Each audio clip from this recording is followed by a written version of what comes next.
La présentation suivante sera faite par ma collègue Fatma Trabelsi, qui est elle-même membre du projet Géomag.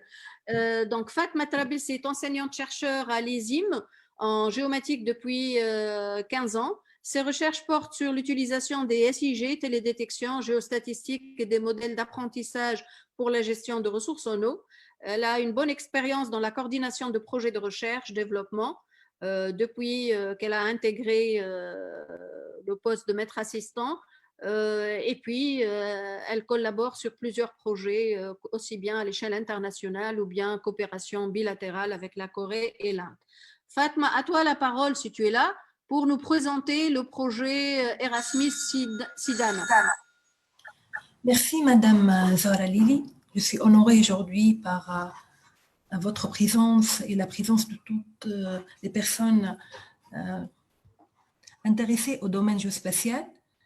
Je tiens à remercier également Nesrine pour cette initiative et le rôle qu'elle joue dans la vulgarisation et la sensibilisation du domaine géospatial et réunir tous les acteurs dans le domaine.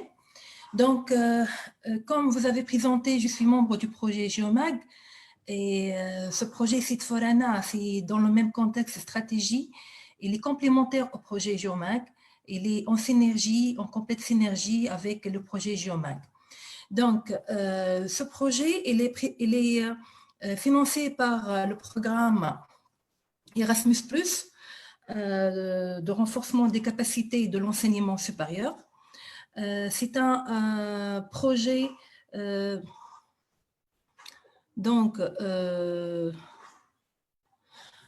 c'est un projet composé d'un consortium de 5 pays européens. Le coordinateur du projet, c'est l'Université catholique de Louvain. Il y a des partenaires de l'Allemagne, l'Université des sciences appliquées de Bochum, de Pays-Bas, l'Université de Twente, de Croatie, l'Université de Zagreb et un partenaire suédois. Donc, les autres partenaires du nord d'Afrique, il y a l'Algérie, l'université présentée par l'Université d'Oran et l'Université des sciences et technologies d'Ouari Boumadiene. Les partenaires marocains sont l'Université Ibn Zahar Agadir et l'Institut agronomique de vétérinaire Hassan II.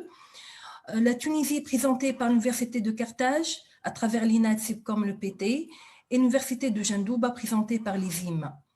L'Égypte, les partenaires égyptiens, c'est l'Université d'Alexandrie et l'Université de Fayoum. On a aussi un autre partenaire international, c'est un organisme régional international, c'est le Centre régional de télédétection des États d'Afrique du Nord. Donc, ce projet... Est-ce que tu peux mettre en mode diaporama, s'il te plaît? Donc, normalement, en mode diaporama. Là, on voit la diapo d'après. La diapo d'après, c'est pas écrit entre gros, mais bon, c'est pas grave. Donc, chez moi, c'est mode diaporama. Ça va maintenant? Non, non. Bon, c'est pas grave, c'est pas grave. Donc, je vais lancer diaporama. OK. Donc, l'objectif général du projet Site4ANA, c'est améliorer la qualité. C'est l'intitulé du projet, c'est Spatial Data Infrastructure and Earth Observation Education and Training for North Africa. Donc, son objectif principal, c'est d'améliorer la qualité de l'enseignement supérieur dans les pays partenaires. Essentiellement, les bénéficiaires de ce projet sont la Tunisie, l'Algérie, le Maroc et l'Égypte, dans nos domaines spatial et les données d'observation de la Terre, et les données spatiales SDI sur la base de l'expertise des partenaires européens impliqués dans ce projet-là.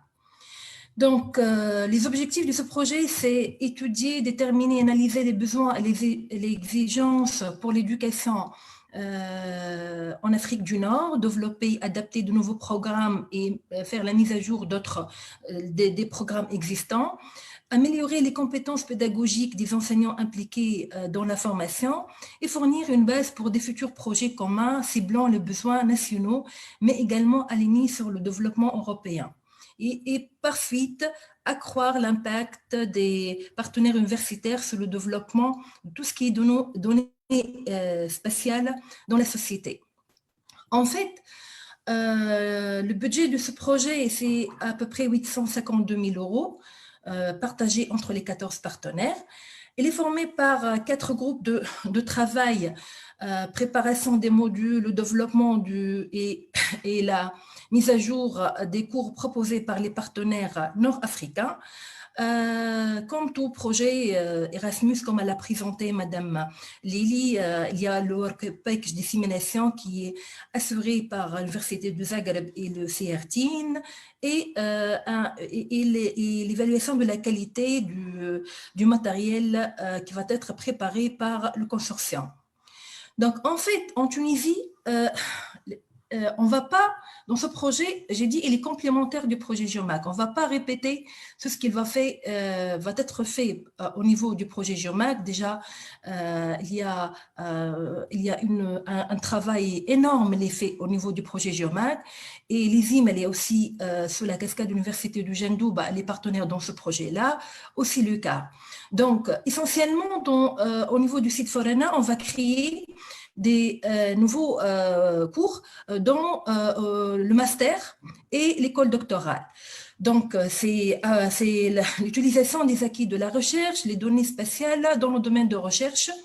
Donc, au niveau de l'ISIM, on a un master sur la gestion des ressources en eau et changement climatique. Donc, on va créer un nouveau cours Remote Sensing and GIS Application in Water Management, tout ce qui est application des outils SIG et de données spatiales dans le domaine de gestion de l'eau, avec 2 autres cours déjà existants au niveau master. Et au niveau de l'Université Carthage, le consortium INAT Subcom EPT, ils vont créer 2 nouveaux cours. Le premier, c'est Smart Water Management Using EU ICT and IoT. Et le deuxième cours, Application of Earth Observation and Machine Learning in Water Monitoring and Mapping. Donc, en plus de la création de nouveaux cours, les enseignants et l'équipe de UQAR et l'Université Gendou, ils vont bénéficier de formations au niveau de ces modules avec les autres partenaires européens aussi et nord-africains. Aussi, comme au niveau des 2 universités, on va bénéficier de l'achat d'équipements informatiques et aussi d'équipements reliés au domaine spatial. Généralement, on a bénéficié au cours du projet GeoMag d'un équipement informatique. Pour Site Forana, on va peut-être acheter une drone ou de tout ce qui est soft, donc pour appuyer le laboratoire déjà fait au niveau du projet Clichat Erasmus, puis GeoMag et puis maintenant avec Site Forana. Donc, c'est tout, c'est ce que je peux vous parler du projet. Il vient d'être démarré. Donc, c'est tout. Je vous remercie pour cette occasion pour présenter ce projet. Merci Fatma pour cette présentation. Je vois sur le chat, il n'y a pas de questions, mais si on a un qui a une petite question, écrivez-la s'il vous plaît. Et sinon, on voit bien la complémentarité entre les deux projets présentés aujourd'hui. Comme on avait pris de retard, puisqu'il n'y a pas de questions, moi je propose qu'on passe à l'orateur suivant,